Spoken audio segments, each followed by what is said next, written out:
ইসলাম বিরোধী কোনো কর্মকাণ্ড দেখলে একজন মোমেন, একজন মুসলমান তার ভিতরে ক্রোধের উদ্রেক হবে, সে রাগান্বিত হবে, এটা প্রশংসনীয়। আবার এর বিপরীতে একজন মানুষ তার ব্যক্তিগত স্বার্থে বা ব্যক্তিগত কোনো কারণে বা আপনার অধিকার কেউ ক্ষুণ্ণ করেছে বা অহেতুক আপনাকে কেউ রাগান্বিত করেছে, সেই ক্ষেত্রে যদি আপনি আপনার রাগকে দমন করতে পারেন, আপনি ক্রোধকে সংবরণ করতে পারেন, এটা প্রশংসনীয়। আবার এই ক্ষেত্রে যদি আপনি রাগান্বিত হয়ে এমন কোনো সিদ্ধান্ত গ্রহণ করে ফেলেন যেটা আপনার জন্য, পরিবারের জন্য, দিনের জন্য ক্ষতিকর, এটা হচ্ছে নিন্দনীয়। বিজ্ঞানের ক্ষেত্রে কি বলে, মানুষের একটা স্বভাবজাত প্রক্রিয়া হচ্ছে মানুষের ভিতরে রাগ আছে, মানুষের ভিতরে ইমোশন আছে, আবেগ আছে, অনুভূতি আছে। এগুলো দিয়েই আল্লাহ সুবহানাহু ওয়া তাআলা মানুষকে সৃষ্টি করেছেন। কোনো মানুষের ভিতরে রাগ থাকবে না, কোনো মানুষের ভিতরে ইমোশন থাকবে না, আবেগ থাকবে না, তাহলে তো সে মানুষ হলো না। অনেক ক্ষেত্রেই আমরা শহুরে জীবনে আমরা অনুভূতিহীন প্রাণীর মতো হয়ে গিয়েছি। যারা আমরা শহরে বসবাস করি, ইট পাথরের মধ্যে থাকতে থাকতে অনেক সময় আমরা ইট পাথরের মতো হয়ে গিয়েছি। আমাদের ভিতরে অনুভূতি কাজ করে না, আমাদের ভিতরে কোনো ইমোশন কাজ করে না। এমন কিছু ট্র্যাজেডি আমাদের সামনে আসে। একজন বিশ্বাসী মানুষ হিসেবে এই জায়গায় আমাদের ইমোশনাল হওয়া উচিত, কিন্তু ইমোশন আমাদের ভিতরে আসে না, ফিলিংস আমাদের ভিতরে আসে না। এটা কাম্য নয়। বিজ্ঞান আমাদেরকে বলে একজন মানুষ যখন রাগান্বিত হয়, মস্তিষ্কের অ্যামিগডালা অতিরিক্ত সক্রিয় হয়ে পড়ে, শরীরের কর্টিসল এবং অ্যাড্রেনালিন হরমোন নিঃসরণ হয়, যৌক্তিক চিন্তা বা রেশনাল থিঙ্কিং বন্ধ হয়ে যায়। মানুষ যৌক্তিকভাবে চিন্তা করবে, সাধারণভাবে চিন্তা করবে, তখন এটা মানুষের নিয়ন্ত্রণের বাইরে চলে যায়। ঠিক সেই মুহূর্তে আপনি এমন কথা বললেন বা এমন কাজ করেন যা পরে ফেরানো যায় না বা পরে আফসোসের কারণ হয়। দীর্ঘমেয়াদে অনিয়ন্ত্রিত রাগ হৃদরোগ, উচ্চ রক্তচাপ এবং স্ট্রোকের ঝুঁকি উল্লেখযোগ্যভাবে বাড়িয়ে দেয়। তাহলে যারা অতিরিক্ত রাগান্বিত হয়, কিছু মানুষ আছে এমনভাবে রাগ করে যে মাথার শিরা উপশিরাগুলো ফুলে ওঠে, শরীর একেবারে কাঁপতে থাকে, এমনভাবে মানুষ রাগান্বিত হয় বা রাগ করে। তো এভাবে যদি কন্টিনিউয়াসলি চলতে থাকে, তো বিজ্ঞান, মেডিকেল সায়েন্স আমাদেরকে বলে এই রোগগুলো আমাদের ভিতরে আসতে পারে, এটা বাড়তে পারে। তো ইসলাম এই রাগ সংবরণের ক্ষেত্রে, রাগ দমনের ক্ষেত্রে আমাদেরকে কি বলে? প্রথমে আমরা পবিত্র কোরআনুল কারীমের দিকে দৃষ্টি বোলাই। মহাগ্রন্থ কোরআনুল কারীম সূরা শুরা 37 নম্বর আয়াতে কারিমার মধ্যে আল্লাহ সুবহানাহু ওয়া তাআলা বলছেন, ওয়াল্লাযীনা ইয়াজতানিবুনা কাবাইরাল ইসমি ওয়াল ফাওয়াহিশা। আর মুমিন বান্দাদের একটা বৈশিষ্ট্য এই, মুমিন বান্দাদের একটা কোয়ালিটি এই, ইয়াজতানিবুনা কাবাইরাল ইসম, বড় বড় গুনাহ থেকে তারা দূরে থাকবে। ইজতিনাব মানে কাছেও না আসা, দূরে থাকা। লিপ্ত হওয়া তো পরের কথা, যারা আল্লাহর খাঁটি বান্দা, আল্লাহর প্রিয় বান্দা, তারা এগুলো থেকে দূরে থাকবে, এগুলো লিপ্ত হওয়ার কল্পনাও করবে না। ওয়াল ফাওয়াহিশা, যাবতীয় অশ্লীলতা, এগুলো থেকে দূরে থাকবে। ওয়াইদা গাদিবু হুম ইয়াগফিরুন, আর যদি তারা কোনো ব্যক্তির উপরে রাগান্বিত হয় তাহলে তারা তাকে মাফ করে দেবে। এটা হচ্ছে মুমিনের কোয়ালিটি, মুমিনের বৈশিষ্ট্য। যদি আপনি সত্যিকার অর্থে একজন মুমিন হতে চান, সত্যিকার অর্থে একজন ভালো মানুষ হতে চান, সত্যিকার অর্থে একজন আল্লাহর প্রিয় বান্দা বান্দি হতে চান, তাহলে যৌক্তিক কারণ অবশ্যই আছে। আপনি রাগান্বিত হয়েছেন, এর পেছনে লজিক আছে। কিন্তু এর পরেও যদি আপনি আপনার রাগকে দমন করতে পারেন, কন্ট্রোল করতে পারেন, আপনি ক্ষমা করতে পারেন, তাহলেই হচ্ছে আপনি প্রকৃত মুমিন, প্রকৃত মুসলমান, যেটা কোরআন কারীমের এই আয়াত থেকে প্রমাণিত। আমরা আরো একটা আয়াত দেখি, সূরা আলে ইমরান 134 নম্বর আয়াত। আল্লাহ সুবহানাহু ওয়া তাআলা বলছেন, উইদ্দাত লিল মুত্তাকিন, আল্লাহ রাব্বুল আলামিন আসমান থেকে জমিন পর্যন্ত বিস্তৃত জান্নাত মুত্তাকিদের জন্য বানিয়েছেন। পূর্বের আয়াতের ঘোষণা। এখন মুত্তাকিদের পরিচয় দিতে গিয়ে আল্লাহ সুবহানাহু ওয়া তাআলা বলছেন, আল্লাযীনা ইউনফিকুনা ফিস সাররাই ওয়াদ দাররা। মুত্তাকি বান্দাদের এক নম্বর কোয়ালিটি হচ্ছে যারা সচ্ছল অসচ্ছল উভয় অবস্থায় আল্লাহর রাস্তায় খরচ করে। এমন হয় না যে শুধুমাত্র ব্যবসায় যখন প্রফিট হবে তখনই আল্লাহর রাস্তায় খরচ করব। অথবা যখন বিপদে পড়ব তখন আল্লাহর রাস্তায় খরচ করব। কিছু মানুষ আমরা আছি, আল্লাহ রাব্বুল আলামিন সম্পদ দিয়েছেন বটে, কিন্তু বিপদগ্রস্ত না হলে সেই সম্পদ আল্লাহর রাস্তায় খরচ হয় না। এটা মুত্তাকিদের পরিচয় নয়। আবার শুধুমাত্র সুসময়ে আমরা খরচ করব, যখন আমাদের খুব লাভ হচ্ছে, খুব প্রফিট হচ্ছে, তখন খরচ করব, তখন দান করব, সাদাকা করব। কিন্তু একটু প্রফিট কমে গিয়েছে বা একটু অসচ্ছল হয়েছি, তখন আমরা সাদাকা করব না, দান করব না। এটা মুত্তাকিদের পরিচয় হতে পারে না। মুত্তাকিদের প্রথম কোয়ালিটি, প্রথম পরিচয় হচ্ছে যারা সচ্ছল, অসচ্ছল অবস্থায় যারা আল্লাহর রাস্তায় খরচ করে দান করে। 2 নম্বর, ওয়াল কাযিমিনাল গায়জ, যারা রাগকে দমন করে। আল্লাহ সুবহানাহু ওয়া তাআলা এটা বলেন নাই যে সে রাগ করবে না, তার ভিতরে রাগ আসবে না, এটা বলেন নাই। এটা মানব সৃষ্টির, প্রকৃতির বাইরে। মানুষের ভিতরে রাগ আসবে না এটা নয়, বরং ক্রোধকে সংবরণ করার কথা আল্লাহ পাক বলেছেন। ভালো করে আমাদের খেয়াল করা চাই।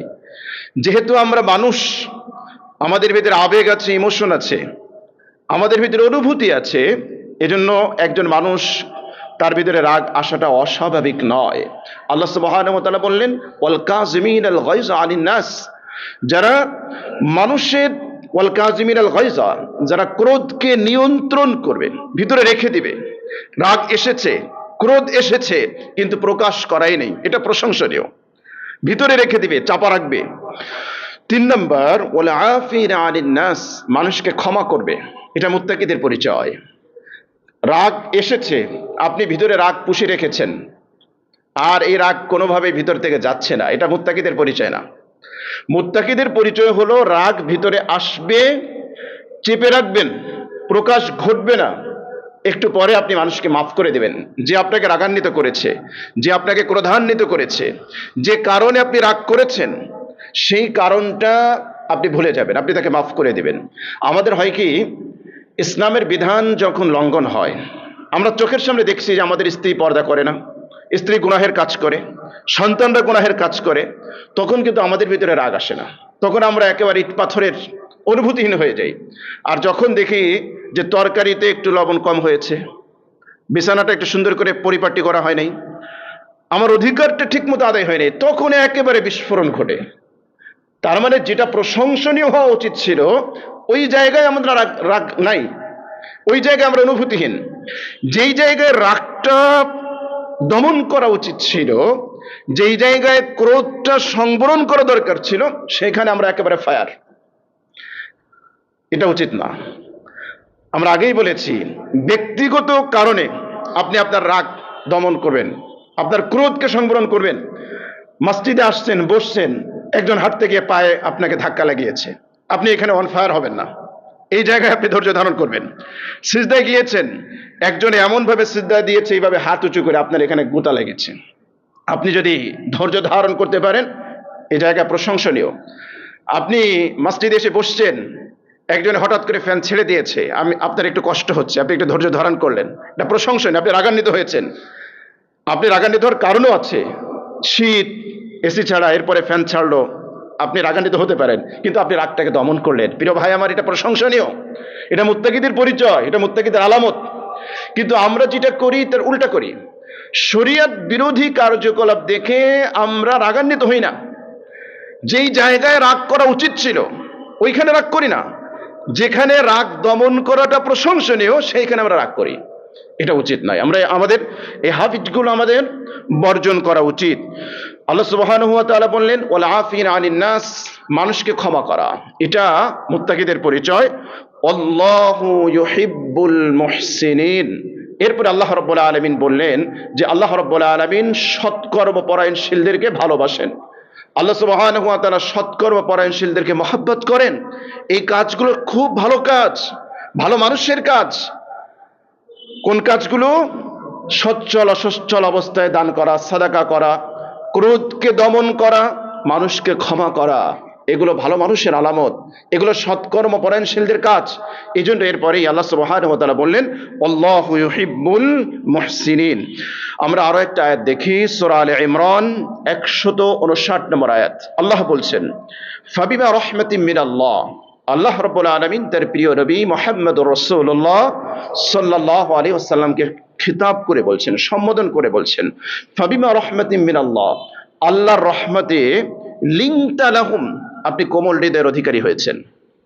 ও হাবিব, আপনার যে এত সুন্দর নেচার, এত সুন্দর ক্যারেক্টার, আপনার এত সুন্দর বিহেভিয়ার, এত সুন্দর আচরণ, আপনি যে মানুষের সাথে কোমল আচরণ করেন, নম্র আচরণ করেন, ফাবিমা রাহমাতিন মিনাল্লাহি লিনতা লাহুম, আল্লাহর রহমতে, আল্লাহর অনুগ্রহে আপনি এমনটি হয়েছেন।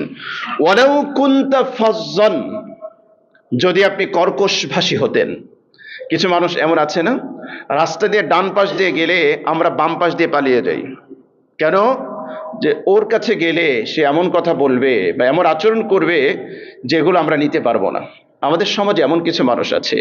রাসূল সাল্লাল্লাহু আলাইহি ওয়াসাল্লাম বলেছেন, এই মানুষগুলো আল্লাহর কাছে সবচেয়ে নিকৃষ্ট, সবচেয়ে ঘৃণিত। কিয়ামতের দিবসে যে সকল কোয়ালিটির মানুষ আল্লাহর কাছে সবচেয়ে বেশি নিকৃষ্ট হবে, সবচেয়ে বেশি ঘৃণিত হবে, যার অনিষ্টতা থেকে বাঁচার জন্য মানুষ থেকে এড়িয়ে চলে।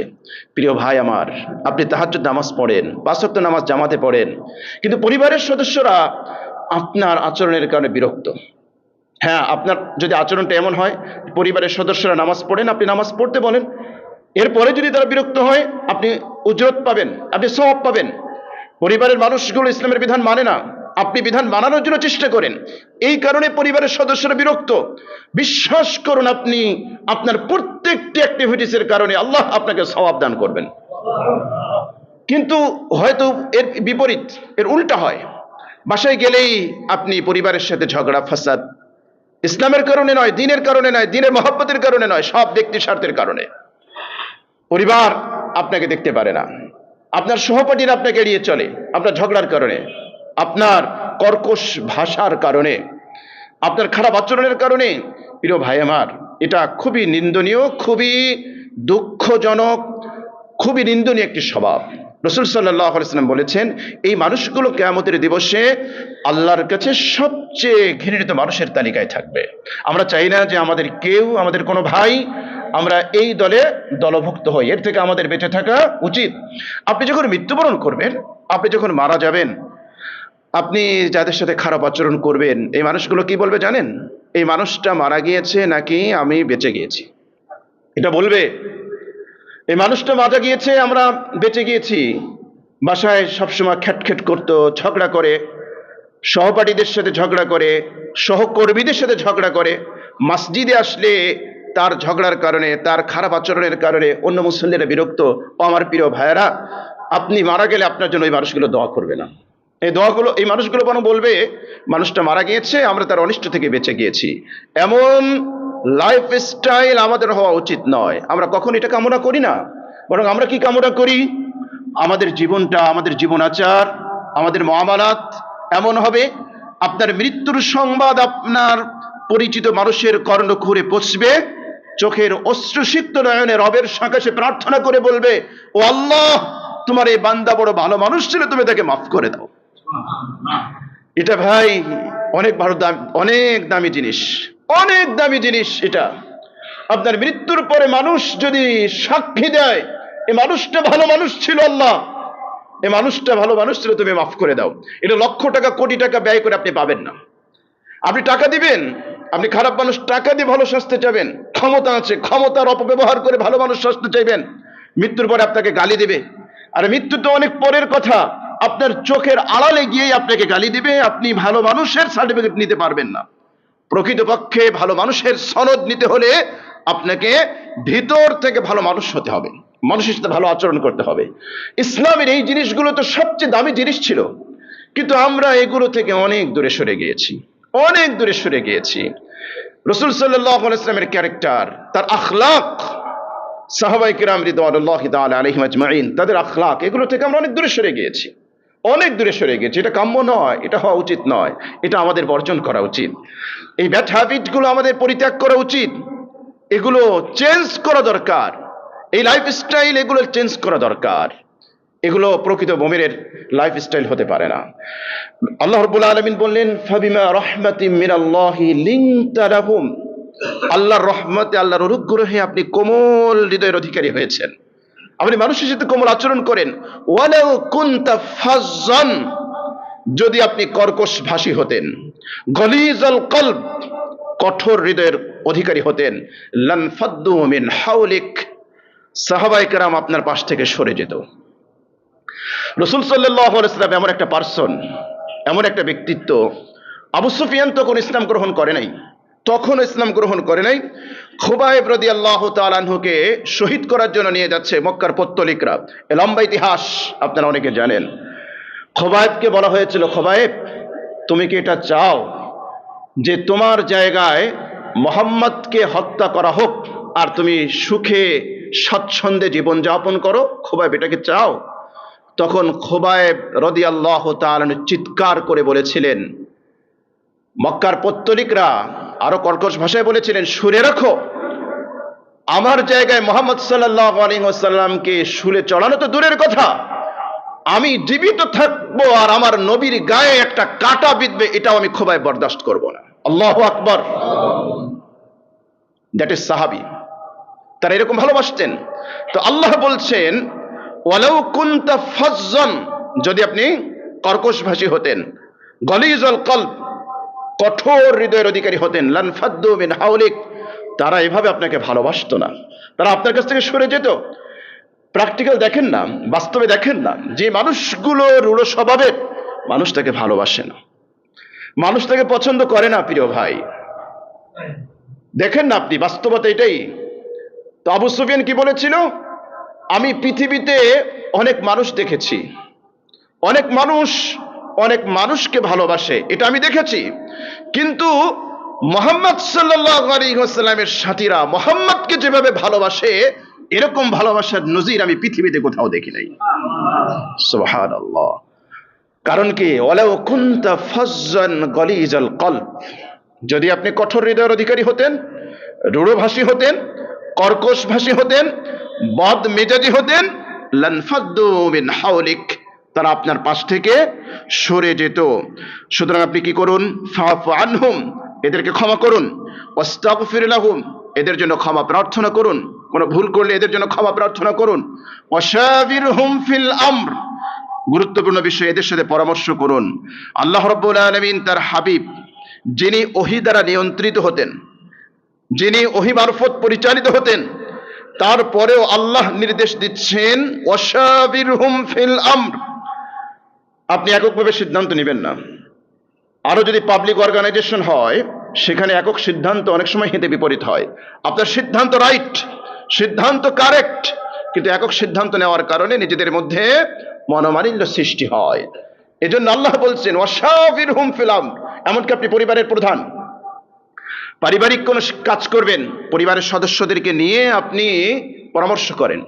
আপনি কোনো একটা ডিসিশন নেবেন, কোনো একটা গুরুত্বপূর্ণ কাজ করবেন, কোনো একটা জিনিস ক্রয় করবেন, কোন একটা জিনিস করতে যাচ্ছেন, আপনার স্ত্রী, আপনার আব্বা আম্মা, তাদের সাথে পরামর্শ করুন। যদি সন্তান বড় হয়, সন্তানদের সাথে পরামর্শ করুন। তাহলে কোনো কারণে যদি এই সিদ্ধান্ত ভুল হয়, তাহলে খোঁটার আঘাতে আপনাকে জর্জরিত হতে হবে না। খোঁটা বুঝেন তো? আর মহিলাদের খোঁটা, এটা তো একেবারে বিষের চেয়েও আরো বেশি পাওয়ারফুল, তীরের চেয়ে বেশি পাওয়ারফুল। এটা আপনাকে অন্তত জর্জরিত হতে হবে না যদি আপনি কোরআনের নির্দেশ ফলো করেন। কোরআন বলছে ওয়াশাবিরহুম ফিল আমর। আমি একটা ঘটনা শুনে, আমার একজন মুসল্লি একদিন এসে বলছে, আমি আমার মায়ের একমাত্র ছেলে, মা শিক্ষিত, আমি বিয়ে শাদী করেছি, মা থাকে গ্রামে, আমি থাকি ঢাকায়, কিন্তু আমার মায়ের সাথে আমার স্ত্রীর কোনোভাবে পরিবহন হয় না, ঝগড়া হয়। তাই আমি বললাম, ঝগড়া করার সুযোগ পাই কিভাবে? আপনি তো থাকেন শহরে, মা থাকে গ্রামে। এইটাই তো আমি বুঝি না, যে কেন আমার মায়ের সাথে আমার স্ত্রীর বনে না? আমার মা থাকে গ্রামে, আমি থাকি শহরে, অথচ তাদের ভিতরে মোবাইলে ঝগড়া হয়। তাহলে কাছে হলে কি হতো? তাই আমি বললাম যে আচ্ছা ঠিক আছে, আপনি কি স্ত্রীর অধিকার স্ত্রীকে দেন, মায়ের অধিকার মাকে দেন। সেটা কিভাবে? আমি বললাম আপনি কি করেন? আমি যেহেতু মায়ের একমাত্র ছেলে, এজন্য আমার বাসার যা কিছু করার জন্য প্রয়োজন হয় সেটা আমি আমার মায়ের সাথে পরামর্শ করি, কিন্তু আমার স্ত্রী এটা নেয় না। তাই আমি বললাম যে না, এটা না, আপনি মায়ের অধিকার মাকে দিবেন, কিন্তু আপনার সংসার আপনার স্ত্রী করবে। এখন আপনি একটা পাতিল কিনবেন, একটা কড়াই কিনবেন, এখন যদি মাকে জিজ্ঞেস করেন মা কড়াইটা কিভাবে কিনবো, তাহলে তো বিবাদ লাগবে, ঝগড়া লাগবে। আপনার ফ্যামিলি, আপনি ঢাকায় থাকেন, আপনি আপনার স্ত্রীর সাথে পরামর্শ করে তাকে তার সংসারে রাজত্ব দেন, মাকে মায়ের জায়গায় রাখেন, দেখবেন আপনাদের গ্যাঞ্জাম ফাসাদ মিটে যাবে। সত্যি আলহামদুলিল্লাহ পরামর্শ কাজে লেগেছে। তো কিছুদিন পরে এসে বলে মাশাআল্লাহ, এখন আর আমাদের ওইটা হয় না। তো বিষয়টা হলো এই, প্রত্যেকের অধিকার আমাদেরকে দেওয়া দরকার। পরিবারের সাথে পরিবারকে পরিবারের মর্যাদা দেওয়া দরকার। অনেকে আমরা আছি মায়ের মর্যাদা দিতে গিয়ে স্ত্রীকে কোনো মানুষই মনে করি না, আবার অনেকে স্ত্রীর কথা শুনে মাকে মায়ের মর্যাদাও দেয় না। ইসলাম এটা বলে না প্রিয় ভাই। ইসলাম বলে মাকে মায়ের অধিকার দাও, মাকে মায়ের মর্যাদা দাও, স্ত্রীকে স্ত্রীর মর্যাদা দাও। ইসলাম আপনাকে একটা ব্যালেন্সেবল রিলিজিয়ন দিয়েছে, একটা জীবন বিধান দিয়েছে, একটা সুসামঞ্জস্যপূর্ণ একটা জীবন বিধান দিয়েছে। আমরা যদি সব ক্ষেত্রে ইসলামকে ফলো করি তাহলে আমাদের এই সমস্যাগুলো আমাদের পেতে হবে না। তাহলে আল্লাহ রাব্বুল আলামিন এই জায়গায় রাসূল সাল্লাল্লাহু আলাইহি ওয়াসাল্লামকে কয়েকটা নির্দেশ দিয়েছেন। নাম্বার 1, তাদেরকে ক্ষমা করুন। নাম্বার 2, তাদের জন্য ক্ষমা প্রার্থনা করুন। নাম্বার 3, তাদের সাথে আপনি পরামর্শ করবেন, সাহাবায়ে কেরামের সাথে পরামর্শ করবেন। ফাইদা আযামতা ফাতাওয়াক্কাল আলাল্লাহ ইন্নাল্লাহা ইউহিব্বুল মুতাওয়াক্কিলিন। ফাইদা আযামতা ফাতাওয়াক্কাল আলাল্লাহ। এই জায়গায় এসে আমরা অনেকে হোঁচট খাই। আমরা সিদ্ধান্তটা নিয়েছি, একটু পরে সিদ্ধান্তটা কি সঠিক হলো, হেজিটেশনে ভুগি। নো, কোরআন আপনাকে নির্দেশ দিচ্ছে সিদ্ধান্ত গ্রহণ করার আগে পরামর্শ করে সিদ্ধান্ত নেবেন। ফাইদা আযামতা, সিদ্ধান্ত যখন নিয়েই ফেলেছেন, ফাতাওয়াক্কাল আলাল্লাহ, ভরসা করবেন কার উপরে? আল্লাহর উপরে। খুব গুরুত্বপূর্ণ কথা। আমার তরুণ ইয়াং জেনারেশনকে বলবো, সিদ্ধান্ত নেওয়ার আগে ভাববেন। বহু তরুণ যুবক কয়েকদিন পর পরে আসে, হুজুর কাজ একটা শুরু করি, কিছু দূর যাওয়ার পরে আর অগ্রসর হতে পারি না। কোরআন তোমাকে সলিউশন দিচ্ছে প্রিয় ভাই। সিদ্ধান্ত গ্রহণ করার আগে ভাবো, ওই বিষয়ে যারা এক্সপার্ট তাদের সাথে পরামর্শ করো, ওই বিষয়ে যারা অভিজ্ঞ, সব বিষয়ে একজনের সাথে পরামর্শ করবেন না। যে যে লাইনে অভিজ্ঞ তার সাথে ওই বিষয়ে পরামর্শ করবেন। বিজনেস করতে যান, হুজুরের কাছে এসে বিজনেস করবেন, জিজ্ঞেস করবেন না যে আমি বিজনেস কিভাবে করব। হ্যাঁ, বিজনেস কোনটা হালাল হবে কোনটা হারাম হবে ওইটা হুজুরের কাছে আসবেন। জাকাত কিভাবে দিবেন, আমার বিজনেসটা কোনভাবে পরিচালনা করলে ইসলামী প্রিন্সিপাল অনুযায়ী হবে, ওইটার সিদ্ধান্ত আমরা দিব। কিন্তু ব্যবসা করলে কিভাবে প্রফিট বেশি হবে, কিভাবে লাভবান হবেন, কিভাবে আপনি বাজারে টিকে থাকবেন, এটা আপনি পরামর্শ করবেন একজন অভিজ্ঞ বিজনেসম্যানের সাথে। কিন্তু আমরা এগুলো ভুল করে ফেলি। তো আপনি যখন সিদ্ধান্ত নেওয়ার আগে, আপনি যখন পরামর্শ করেছেন, সাবির হুম পেলাম, এবার সিদ্ধান্ত নিয়েছেন, ফাইদা আযামতা, সিদ্ধান্ত গ্রহণ হয়েছে, ফাতাওয়াক্কাল আলাল্লাহ, ভরসা করব কার উপরে? আল্লাহর উপরে। আল্লাহু ইউহিব্বুল মুতাওয়াক্কিলিন। আল্লাহ রাব্বুল আলামিন ইন্নাল্লাহা ইউহিব্বুল মুতাওয়াক্কিলিন, যারা আল্লাহর উপর ভরসা করে তাদেরকে আল্লাহ রাব্বুল আলামিন পছন্দ করেন। তাহলে সলিউশন তো ভাই কোরআন থেকে নেবেন, কোরআন থেকে সলিউশন নেবেন। কোরআন একটা জীবন্ত কোরআন, কোরআন একটা জীবন্ত মিরাকল। কোরআন সব যুগের জন্য পারফেক্ট, সব জীবনের জন্য পারফেক্ট, কিন্তু আমরা কোরআন থেকে সেটা নিতে পারি না। এটা আমাদের জন্য আফসোসের কারণ, দুঃখজনক। আমরা দেখি রাসূল সাল্লাল্লাহু আলাইহি ওয়াসাল্লাম ক্রোধ দমনে তিনি ছিলেন অপূর্ব ক্ষমতার অধিকারী। আম্মা জান আয়েশা রাদিয়াল্লাহু তাআলা আনহা, তিনি রাসূল করিম সাল্লাল্লাহু আলাইহি ওয়াসাল্লাম সম্পর্কে বলেন, قالت ما خير رسول الله صلى الله عليه وسلم في امرين الا اختار ايسرهما। রাসূল সাল্লাল্লাহু আলাইহি ওয়াসাল্লামকে যখন বৈধ দুইটা কাজ, এই দুইটা কাজের মধ্যে একটা একটু কঠিন একটা একটু সহজ, যখন আল্লাহ রাব্বুল আলামিন দুইটা কাজের মধ্যে আল্লাহ রাসূলকে গ্রহণের স্বাধীনতা দিতেন, আম্মাজান বলেন আল্লাহ রাসূল সবসময় সহজটা গ্রহণ করতেন। উদাহরণ দিলে বুঝবেন। সফর অবস্থায় রোজা রাখা জায়েজ, রোজা না রাখাও জায়েজ, দুটোই জায়েজ। সফর করেছেন আপনি, তবে আজকের যুগের সফর যেখানে কষ্ট হয় না, বিমানে বসে আছেন শুধু, ওইখানে তো আরো মানে সুবিধা বেশি। বিমানে উঠছেন, একদম ঘুম দিয়েছেন, 3 ঘন্টা 4 ঘন্টা চলে গিয়েছে, এই সফর না। এটা তো অনেক ক্ষেত্রে আমাদের কর্মের চেয়ে আরো বেশি সহজ। তো সফর করেছেন, যে এই সফরটা কষ্ট, পাহাড়ে গিয়েছেন, সেই জায়গায় গিয়েছেন, হাঁটতে হবে, উঠতে হবে, চলতে হবে, এরকম জায়গায় যদি সফরে যান, রোজা রাখা রোজা না রাখা দুটোরই ইখতিয়ার আছে। তো এইরকম জায়গায়, বৈধ জায়গায় যদি আল্লাহ রাব্বুল আলামিন সিদ্ধান্ত গ্রহণ করার স্বাধীনতাটা রাসূল সাল্লাল্লাহু আলাইহি ওয়াসাল্লামকে দিতেন, আম্মাজান বলেন আল্লাহ রাসূল সহজটা গ্রহণ করতেন। যেরকম ফাতহে মক্কা, মক্কা বিজয়ের সময় রোজার মাস ছিল, আল্লাহ রাসূল সাল্লাল্লাহু আলাইহি ওয়াসাল্লাম সাহাবায়ে কেরামকে নিয়ে বের হয়েছেন। রাসূল সাল্লাল্লাহু আলাইহি ওয়াসাল্লাম রোজা রেখেছিলেন, কিন্তু দেখলেন সাহাবায়ে কেরামের কষ্ট হবে, আল্লাহ রাসূল রোজা ভেঙে ফেলেছেন, সাহাবায়ে কেরাম রোজা ভেঙে ফেলেছেন। তো সহজটা আল্লাহ রাসূল সাল্লাল্লাহু আলাইহি ওয়াসাল্লাম দুইটার মধ্যে সহজটা গ্রহণ করতেন। কিন্তু মা লাম ইয়াকুন ইসমান ফাইন কানা ইসমান কানা আবআদান নাস। যদি এমন হতো যে এইটা গুনাহের আর এইটা সওয়াবের, আপনি কোনটা নেবেন? রাসূল সাল্লাল্লাহু আলাইহি ওয়াসাল্লাম গুনাহ থেকে সবচেয়ে বেশি দূরে অবস্থান করতেন। নবীজি সাল্লাল্লাহু আলাইহি ওয়াসাল্লামের চরিত্র এমন ছিল। এরপর আম্মাজান বলেন, ওমান তাকামা রাসূলুল্লাহ সাল্লাল্লাহু আলাইহি ওয়াসাল্লাম লিনাফসিহি। আল্লাহ রাসূলের 63 বছরের জীবনে, খুব ভালো করে মনে রাখবেন, রাসূল সাল্লাল্লাহু আলাইহি ওয়াসাল্লাম এমন একজন মানুষ, 63 বছরের জীবনে আল্লাহ রাসূল নিজের জন্য কোন ব্যক্তির থেকে কোনোদিন প্রতিশোধ গ্রহণ করেন না। এটা জোরে বলেন সুবহানাল্লাহ। চিন্তা করতে পারেন, এটা রাসূলের জন্যই সম্ভব। মান তাকামা, প্রতিশোধ নেন নেই রাসূলুল্লাহ সাল্লাল্লাহু আলাইহি ওয়াসাল্লাম লিনাফসিহি, নিজের জন্য নিজেকে কষ্ট দিয়েছে, এজন্য আল্লাহ রাসূল কখনোই প্রতিশোধ নেন নাই। ইল্লা আন তুনতাহাকা হুরমাতুল্লাহি তাআলা ফায়ান্তাকিমু লিল্লাহি বিহা। তবে যদি এমন হতো যে আল্লাহর বিধান লঙ্ঘন করেছেন, আল্লাহর সীমারেখা লঙ্ঘন করেছে, তখন আল্লাহ রাব্বুল আলামিনের সন্তুষ্টির জন্য, ইসলামের বিধান কায়েমের জন্য আল্লাহ রাসূল সাল্লাল্লাহু আলাইহি সাল্লাম তখন সিদ্ধান্ত নিতেন, তখন তিনি প্রতিশোধ নিতেন, কিন্তু নিজের জন্য তিনি কখনোই প্রতিশোধ নিতেন না। হাদিস আবু দাউদ শরীফে এসেছে 4785 নম্বর হাদিস। আমরা আরেকটা হাদিস দেখি, আম্মাজান আয়েশা রাদিয়াল্লাহু তাআলা আনহা থেকে বর্ণিত, ক্বালাত, তিনি বলেন, মা দারাবা রাসূলুল্লাহ সাল্লাল্লাহু আলাইহি ওয়াসাল্লাম খাদিমান ওয়ালা ইমরাআতান কত্তু। আবু দাউদ শরীফের 4786 নম্বর হাদিস। আম্মাজান বলেন, রাসূল সাল্লাল্লাহু আলাইহি ওয়াসাল্লাম জীবনে কোনোদিন কোনো কাজের লোকের গায়ে হাত দেন নাই।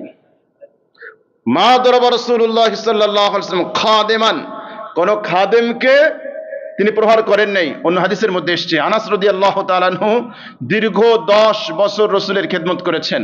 আনাস রাদিয়াল্লাহু তাআলা আনহু বলেন, আল্লাহ রাসূল কোনোদিন আমাকে একটা বকাও দেয় নাই। সুবহানাল্লাহ বলবেন না? আল্লাহু আকবার। রাসূলের আচরণ, রাসূলের শিক্ষা আর আজকের যুগের মানবতাবাদীদের শিক্ষা। আজকের যুগে আমরা কি দেখি? যে সকল গৃহকর্মীরা, গৃহকর্ত্রীরা, গৃহকর্মে যারা কাজ করে সবচেয়ে বেশি নির্যাতনের শিকার হয় তথাকথিত যারা শিক্ষিত, যারা এলিট লেভেলের মানুষ, তাদের পরিবারেই সবচেয়ে বেশি নির্যাতনের শিকার হয়। এটি বাস্তবতা। মাঝে মাঝে কিছু দৃশ্য আমাদের চোখের সামনে আসে, কিভাবে তাদেরকে আঘাত করা হয়, কিভাবে তাদেরকে নির্যাতন করা হয়। সভ্য পৃথিবীতে, সভ্য জগতে এটা কল্পনা করা যায়। শিক্ষার চূড়ান্ত লেভেল অতিক্রম করেছে, তারপরও তাদের দ্বারা এমন ঘটনা ঘটে। এজন্য আমি বলি, শুধুমাত্র সার্টিফিকেট অর্জন করা নামই শিক্ষিত নয়, বরং শিক্ষার আলো গ্রহণ করতে হবে, আলোকিত মানুষ হতে হবে। আমাদের আয়েশা রাদিয়াল্লাহু তাআলা আনহা বলেন, মা দারাবা রাসূলুল্লাহ সাল্লাল্লাহু আলাইহি ওয়াসাল্লাম খাদিমান ওয়ালা ইমরাআতান। রাসূল সাল্লাল্লাহু আলাইহি ওয়াসাল্লাম কখনো কোনো খাদেম, কোন কাজের লোককে প্রহার করেন নাই, কোন স্ত্রীকেও কোনোদিন প্রহার করেন নাই। রাগ নিয়ন্ত্রণকারীকে আল্লাহ রাসূল প্রকৃত বাহাদুর ঘোষণা দিয়েছেন। রাসূল সাল্লাল্লাহু আলাইহি ওয়াসাল্লাম বলেছেন, লাইসা শাদীদু বিসসুরআহ ইন্নামা শাদীদুল্লাযী ইয়ামলিকু নাফসাহু ইনদাল গাদাব। ওই ব্যক্তি প্রকৃত বাহাদুর নয় যে ব্যক্তি প্রথম আঘাতেই প্রতিপক্ষকে ধরাশায়ী করে ফেলে, সে প্রকৃত বাহাদুর নয়। তাহলে প্রকৃত বাহাদুর কে? ইন্নামা শাদীদুল্লাযী ইয়ামলিকু নাফসাহু ইনদাল গাদাব। ক্রোধের সময়, প্রথম রাগান্বিত হওয়ার সময় যে ব্যক্তি নিজেকে কন্ট্রোল করতে পারে, যে ব্যক্তি নিজেকে নিয়ন্ত্রণ করতে পারে, আল্লাহ রাসূলের ভাষ্য অনুযায়ী এই ব্যক্তি হচ্ছে সবচেয়ে বড় বাহাদুর। হাদিস বুখারীতে এসেছে 6114 নম্বর হাদিস। একজন সাহাবী রাসূল সাল্লাল্লাহু আলাইহি ওয়াসাল্লামের কাছে এসে বললেন, ইয়া রাসূলুল্লাহ আওসিনি, আমাকে ওসিয়ত করেন। রাসূল বললেন, লা তাগদাব, রাগান্বিত হবে না। আবার বললেন, আওসিনি ইয়া রাসূলুল্লাহ, আমাকে ওসিয়ত করেন। নবীজি বললেন, লা তাগদাব, রাগান্বিত হবে না। রাসূলকে আবার বললেন, ইয়া রাসূলুল্লাহ আওসিনি, আমাকে ওসিয়ত করেন।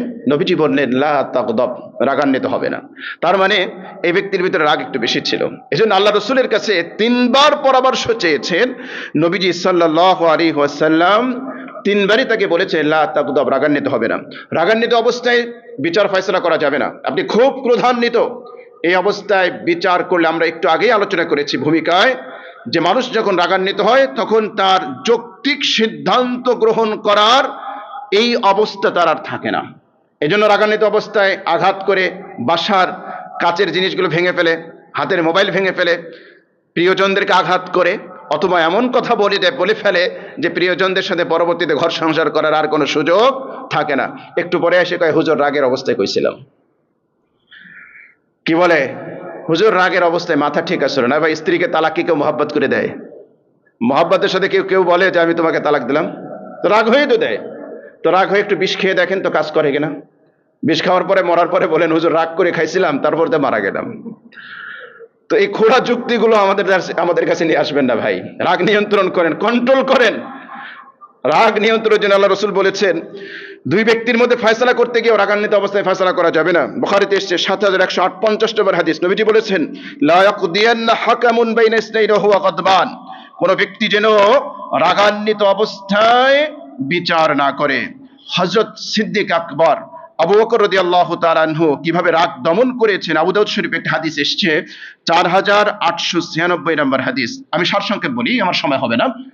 সিদ্দিক আকবর বসে আছেন, এক ব্যক্তি এসে অহেতুক অনর্থক ভাবে আল্লাহ এই রসুলের এই প্রিয় সাহাবী আবু বকর রাদিয়াল্লাহু তাআলা আনহুকে খুঁচাইতেছেন। কিছু মানুষ আছে না, হুজুর দেখে একটু বাজায়, হুজুর বাজায় কিনা, কোনো কারণ নাই, অনর্থক প্রশ্ন, মানে বুঝাইলেও বুঝবে না।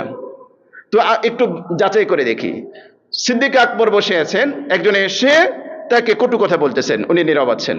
আল্লাহ রসুল পাশে ছিলেন, মুস্কি মুস্কি হাসতেছেন, কিচ্ছু বলেন না।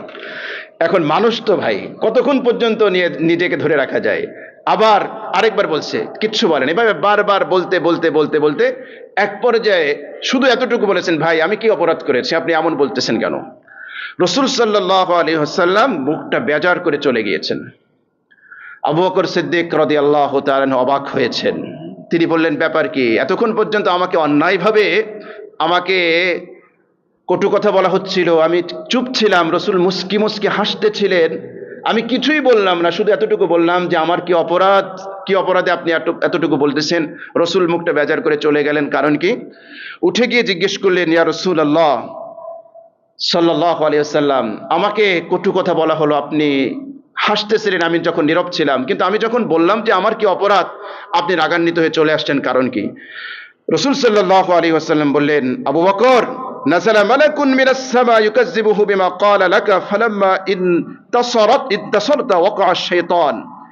যখন তুমি নীরব ছিলে, আল্লাহ রাব্বুল আলামিন একজন ফেরেশতা পাঠিয়ে দিয়েছিল, ওই ফেরেশতা তোমার পক্ষ থেকে জবাব দিচ্ছিল, আর এটা দেখে দেখে আমি হাসতেছিলাম। কিন্তু যখন তুমি এটাকে প্রোটেক্ট করেছো, শয়তান ওইখানে চলে এসেছে দুইজনের মধ্যে গ্যাঞ্জাম লাগানোর জন্য, এজন্য আমি ওই জায়গাতে উঠে চলে এসেছি। মনে রাখবেন এটা। এই হাদিসটা একটু মনে রাখেন, আবু দাউদ শরীফের 4896 নম্বর হাদিস। আপনি চুপ আছেন মানে আপনি হেরে গেছেন তা নয়। আমরা অনেকে ভাবি ও আমাকে কটু কথা বললো, আমি রিপ্লাই করতে পারি না, আমি হেরে গিয়েছি। না, আপনি জিতে গিয়েছেন। আপনি চুপ থেকেছেন মানে আপনি জিতে গিয়েছেন। এই জায়গায় আপনি এটা মনে রাখবেন। আপনি নীরব আছেন, আল্লাহর পক্ষ থেকে ফেরেশতা নিযুক্ত হয়েছে আপনার জন্য, আপনার পক্ষ থেকে জবাব দিচ্ছে। আপনি নীরব থাকবেন। এটা বলা সহজ, করা কঠিন। বাস প্র্যাকটিস করলে এটা খুব অসম্ভব, নট ইম্পসিবল বাট ডিফিকাল্ট। এটা অসম্ভব নয়, যেটা সিদ্দিক আকবর আবু বকর সিদ্দিক রাদিয়াল্লাহু তাআলা তার হাদিস থেকে আমরা জানতে পারি যে কোনো মানুষকে যখন অন্যায়ভাবে কেউ ট্রোল করে, ট্যাগিং ব্লেমিং করে, ওই ব্যক্তি যদি নীরব থাকে, আল্লাহর পক্ষ থেকে ফেরেশতা নিযুক্ত করে দেওয়া হয়, আল্লাহর পক্ষ থেকে ওই ফেরেশতা তার জবাব দিতে থাকে। সুবহানাল্লাহ। ওমর রাদিয়াল্লাহু তাআলা এর এক হাদিস এসেছে বুখারী শরীফে 4642 নম্বর হাদিস। আব্দুল্লাহ ইবনে আব্বাস রাদিয়াল্লাহু তাআলা আনহু থেকে বর্ণিত, তিনি বলেন যে হুর ইবনে কায়সার নামে একজন এসে আব্দুল্লাহ ইবনে আব্বাস রাদিয়াল্লাহু তাআলা আনহুকে বলতেছেন, ভাতিজা, এই খলিফার কাছে তো তোমার ভালো সম্মান আছে, সে তোমাকে সম্মান করে, এক কাজ করো, আমাকে একটু খলিফার কাছে নিয়ে চলো। ঠিক আছে চাচা, চলেন। খলিফার কাছে ওমর রাদিয়াল্লাহু তাআলা এর কাছে গিয়ে অনুমতি চেয়েছে যে অমুকে আপনার সাথে দেখা করতে চায়, নিয়ে আসবো কিনা? উনি বলেন ঠিক আছে, নিয়ে আসুন। তো হুর ইবনে কায়েস তিনি ওমর রাদিয়াল্লাহু তাআলার কাছে গিয়ে বলে, কি ব্যাপার খলিফা, আমিরুল মুমিনিন, আপনি তো আমাদেরকে অনেক দান সদকাও করেন না, বড় বড় কাজও আমাদেরকে দেন না, আপনি তো আমাদের উপর ইনসাফ করতেছেন না। কাকে গিয়ে বলে? ওমর রাদিয়াল্লাহু তাআলা আনহু খলিফার কাছে গিয়ে বলে যে আপনি আমাদেরকে অনেক দান সদকাও করেন না, বড় বড় কাজ যেরকম প্রশাসক এগুলোকে এখানেও নিযুক্ত করেন না। এখন ওমর রাদিয়াল্লাহু তাআলা কি বোকা নাকি? যে ব্যক্তি গিয়ে বলবে যে আমাকে গভর্নর বানাও, তাকে গভর্নর বানাবে? এটা হাদিসে আসছে, রাসূল সাল্লাল্লাহু আলাইহি ওয়াসাল্লামের কাছে একজন এসে বলছে আমাকে গভর্নর নিযুক্ত করেন। রাসূল সাল্লাল্লাহু আলাইহি ওয়াসাল্লাম বলেছেন, যারা আমাদের কাছে এইরকম পদ চায় আমরা তাদেরকে পদে নিযুক্ত করি না, আমরা তাদেরকে এরকম পদ দেই না। তো ওমর রাদিয়াল্লাহু তাআলাকে আবার এই শব্দ বলছে যে আপনি আমাদের উপর ইনসাফ করতে পারেন না। ওমর রাদিয়াল্লাহু তাআলা আনহু তার চেহারাটা একেবারে রাগান্বিত হয়ে গিয়েছে। তখন আব্দুল্লাহ ইবনে আব্বাস রাদিয়াল্লাহু তাআলা আনহু তিনি বলেন, খুজিল আফওয়া ওয়া'মুর বিল উরফি ওয়া আ'রিদ আনিল জাহিলিন।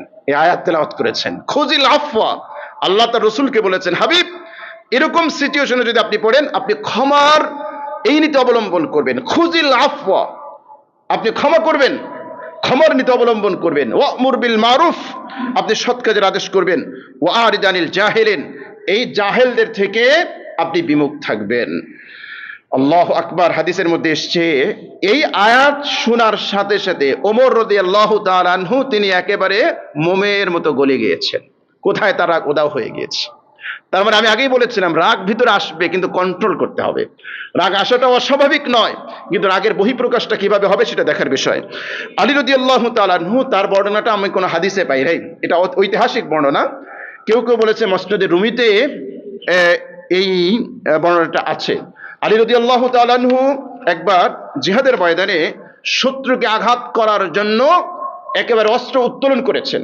হঠাৎ করে এই শত্রু থুতু নিক্ষেপ করেছে আলী রাদিয়াল্লাহু তাআলার মুখে। তো আরবের মধ্যে এটা খুব অপমানজনক ছিল। থুতু নিক্ষেপ করা এটা তারা খুবই অপমানকর, একটা লজ্জাস্কর একটা বিষয় তারা মনে করত। তো আলী রাদিয়াল্লাহু তাআলা আনহু তার মুখে যখনই থুতু নিক্ষেপ করা হয়েছে তখনই তিনি তরবারিটা সরাই নিয়েছেন, হত্যা করেন নাই। তো ওই ব্যক্তি অবাক হয়েছে, কি ব্যাপার? আমি তো চেয়েছিলাম যে তুমি খুব দ্রুত আমাকে হত্যা করবে যাতে আমি যন্ত্রণা থেকে বাঁচি। আমি চেয়েছিলাম তুমি আমাকে দ্রুত হত্যা করবে, কিন্তু তুমি উল্টা করলে কেন? কারণ কি? আলী রাদিয়াল্লাহু তাআলা আনহু বলেন, এতক্ষণ পর্যন্ত আমি তোমাকে হত্যা করতে চেয়েছিলাম দিনের জন্য, কিন্তু এখন তুমি আমাকে থুতু নিক্ষেপ করেছো, আমার রাগটা বেড়ে গিয়েছে তোমার থুতু নিক্ষেপের কারণে। আমি যদি এখন হত্যা করি তাহলে একমাত্র আল্লাহর জন্য তোমাকে হত্যা করা হবে না, এজন্য আমি তোমাকে ছেড়ে দিয়েছি। এই ব্যক্তি আর কি বলবে বলেন? এরকম আদর্শ যদি দেখানো যায় তখন বলবে ইসলাম এত সুন্দর, তাহলে তাড়াতাড়ি আমাকে কালিমা পড়ে মুসলমান বানাও। সুবহানাল্লাহ, সুবহানাল্লাহ। তারপরে আব্দুল্লাহ ইবনে আব্বাস রাদিয়াল্লাহু তাআলা আনহুমা, তিনি তাকে যদি কেউ খারাপ কথা বলতো, কটু কথা বলতো, তিনি এতটুকুই বলতেন, যদি তুমি সত্য বলো তাহলে আল্লাহ আমাকে মাফ করুন, আর যদি তুমি মিথ্যা বলো তাহলে আল্লাহ তোমাকে মাফ করেন। অর্থাৎ তুমি যা বলছো এটা যদি সত্য হয়, আমি যদি সত্যি অপরাধী হই, তো আমি আল্লাহর কাছে ক্ষমা চাই, আল্লাহ যেন আমাকে মাফ করেন। আর তুমি যদি মিথ্যাবাদী হও, আমি তোমার জন্য দোয়া করি, আল্লাহ যেন তোমাকে মাফ করেন।